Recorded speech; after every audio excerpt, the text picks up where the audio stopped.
He is ready. Cardale, thanks for joining us. There he is. Cardale, I am just getting this rumor 6 days before the Buckeyes play their national championship game. There are rumors swirling all over Northeast Ohio that you purposely lent Tyvis your car and you knew it had a bad tire, so he would have to pay for the tire. Is that true, Cardale?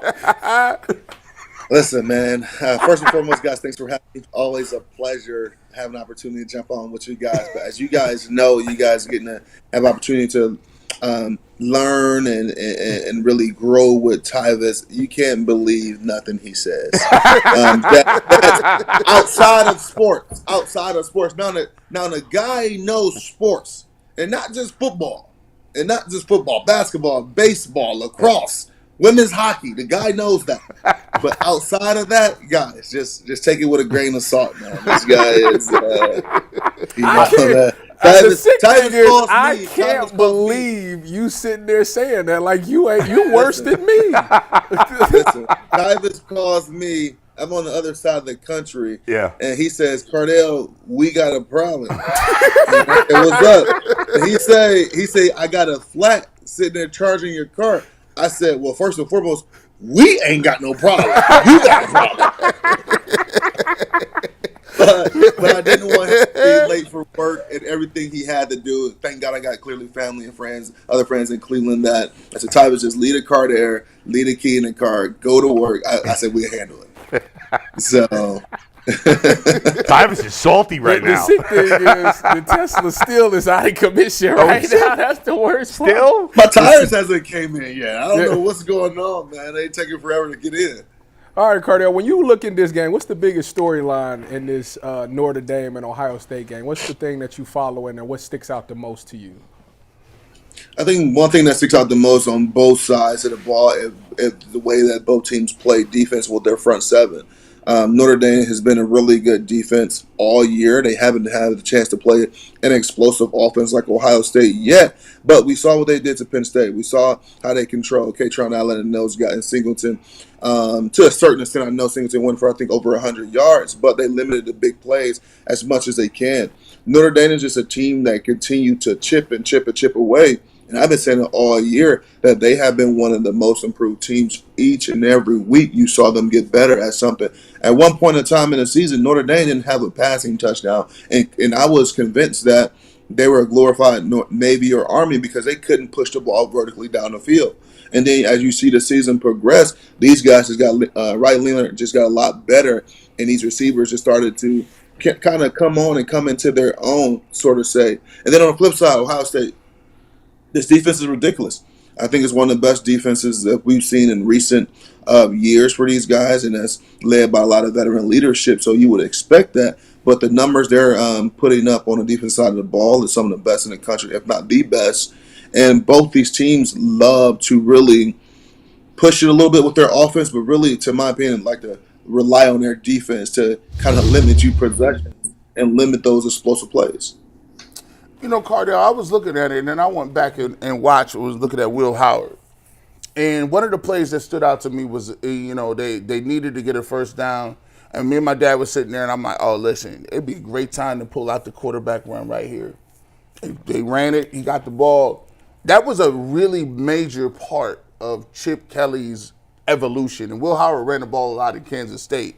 Do you think that they'll incorporate that a little bit more in this game? It seems like they've gone more to the just straight pass, drop back pass, where they play action, do some things like that, get the ball to Jeremiah Smith. Do you think the quarterback run will be a part of this game a little bit more with Will Howard being such a big physical guy? That's hard to say because Notre Dame does a great job and has some great athletes on the other side of the ball. But I think the quarterback run and is more valuable to me when he drop back, look for a receiver, and the defense feel like they got everybody covered, and they forget about the quarterback, and he takes off for a scramble. But in his situation, incorporating some of those things, and I know exactly play you talking about when Turf Monster got him for a touchdown, right?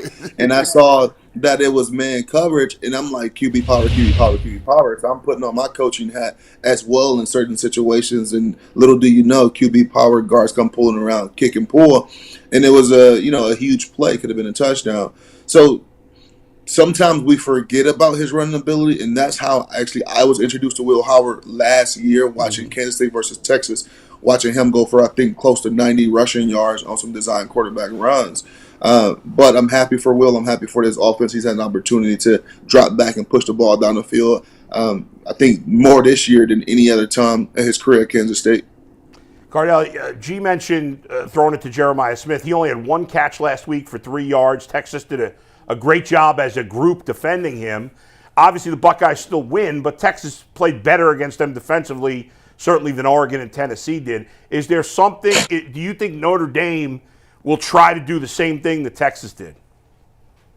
Notre Dame has two great defenders on the outside as well. I would imagine, because this guy can affect you in many different ways. We saw Jeremiah Smith get involved in the run game throughout the year as well, on reverses and tunnel screens and things like that, outside of just pushing the ball down the field to him.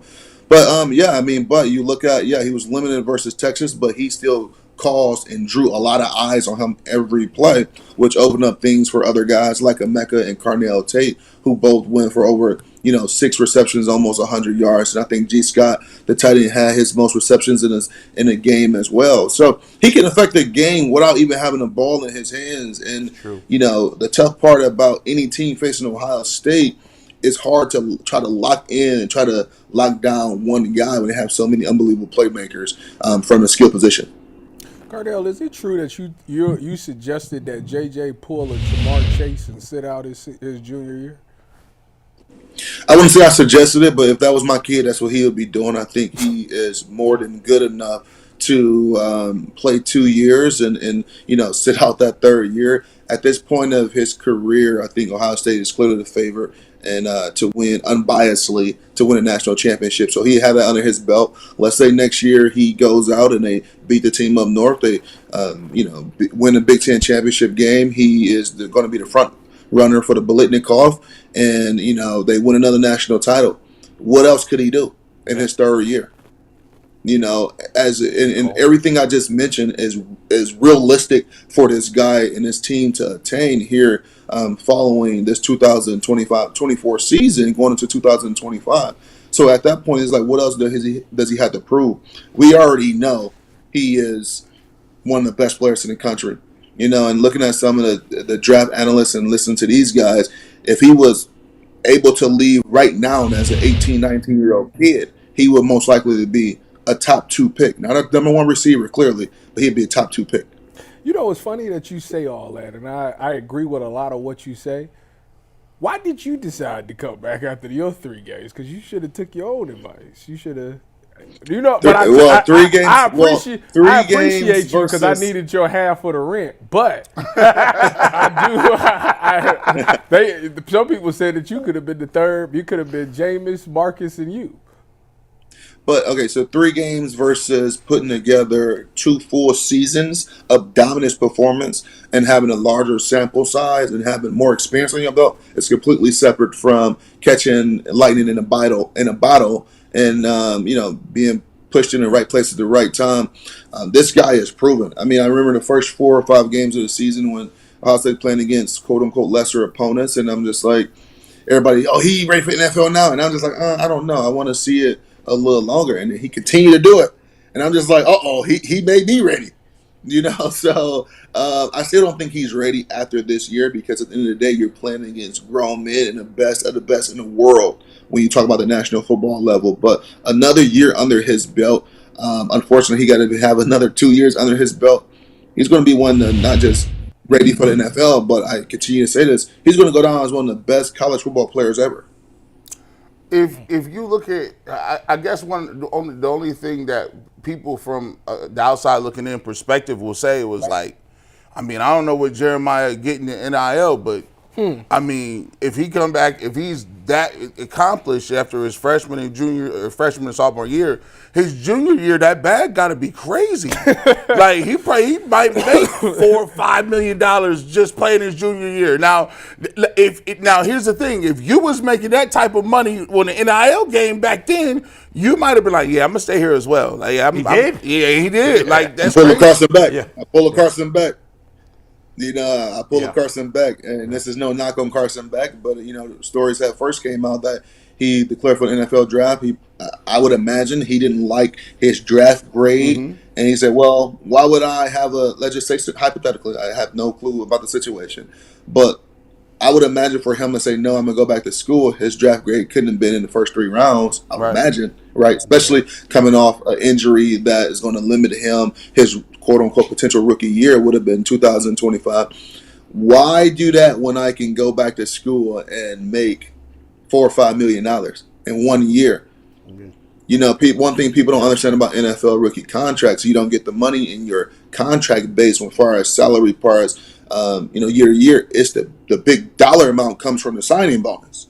Yeah. So he is going to make next year, this upcoming college football season at Miami, more than a lot of NFL first-round draft pick quarterbacks the last couple of years. And by as far as salary base, not signing bonus, but as far as his actual salary to be on that roster, he would make more than a lot of guys. By the way, Jeremiah Smith is so good that if he does what Cardale says he's going to do or thinks he might, which is, I think we all agree, is very likely, he could probably sit out his junior year and still get paid for endorsements or whatever, even without playing. For sure. They'll pay him, right? That's wild. For sure. For sure. I definitely think so because I think he'd be a hot commodity. I think he'd be a guy that Nike and Adidas and Under Armour would be licking their chops to get their hands on and outside of other opportunities. And, Jeremiah Smith, I can only imagine what he has been able to capitalize on in NIL outside of his initial NIL coming out of high school, far as the way he has built his brand, the way he carried himself, and clearly the way he dominated on the field. Jeremiah, I was talking to my dad the other day. We were sitting there at the table, and I said, you know what? People are talking about it being the wild, wild west, right? And I hate that word. I hate when people just keep saying it. It's so stupid. Like, somebody else getting money is confusing to you. I don't understand it. Like, this is so bewildering. So when you talk about the NIL, you talk about the packages that these guys are getting. One of the unintended consequences that happened that I thought was good, I said, Dad, when is the last time you heard kids getting in trouble? Like, remember before it was like, oh, somebody stole a laptop. Oh, guys are running around signing stuff for tattoos. You just don't see that no more. You don't need to. It's funny what happens when you give somebody the opportunity to partake in capitalism in America. Right. Yeah. Well, it's a double-edged sword, and I totally understand where you're coming from.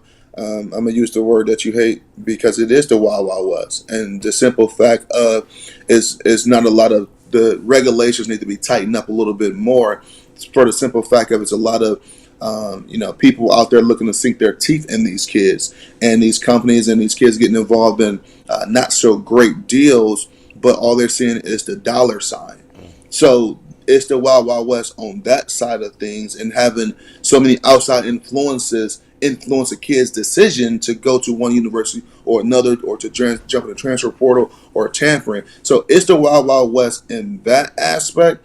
But I'm all for guys being able to capitalize on the brand that they're building, on and off the field. You don't have those typical situations no more because guys can get paid to sign memorabilia and things like that. But with money comes great responsibilities. And we do see around the country in the NIL space that you are seeing these kids having different issues they're dealing with. If it's, financial advising issues, if it's tax issues, or if it's issues of, a big thing right now across the country, they got all this money, they can afford these nice fast cars and these speeding tickets and these car accidents and things like that. And I'm not talking about a house, I'm just talking about overall the NIL aspect, and that's contributing to they have an opportunity to make this.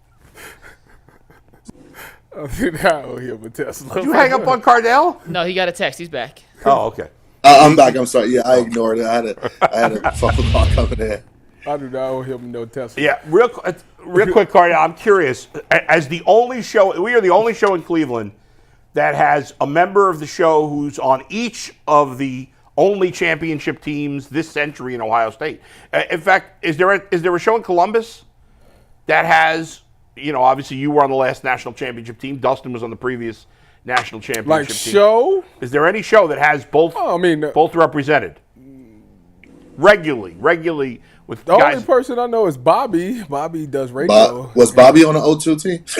Right, but he doesn't have anybody on that show that was on no. your team. Bobby Carpenter, he like 05. Bobby wasn't there in 02? I Yeah, thought he he was wasn't young. Yeah, no. So we're the only show that has both. And so obviously this current team has a chance to become the third Buckeye team this century. How do we compare the potentially now 3 championship teams What do you mean? to each other? Like, who's better? Who's better? Yeah, all right, go ahead. Who's I better? wouldn't say who's better. I said, Who's the best? let's have them pull off what they have to do in 6 days, and then we can compare them to other national championship teams. But I've been on record already saying, on paper, this is one of the best teams on paper, not just in Ohio State history, but in all of college football. I mean, they're loaded with talent. They are. I'm jealous of their goal line defense. You get to the 1 yard line, them boys. So Cardale, you're picking a big win for the Buckeyes. Yeah, are Just they to winning make big? that official. Oh, for sure. I just, and this is, and it's going to sound biased clearly, but I don't understand how Notre Dame can keep it close. I'm not worried about. I think Notre Dame has a great defense, but our defense is able to score, and I don't see their offense being as effective as they've been versus other teams versus our defense. Yeah, Riley Leonard going to have the game of his life. He might have to, Yeah. they better be praying. They, literally, that ain't going to work. Yeah. Cardale, before you go, how was Tyvis as a roommate? Was he a good roommate?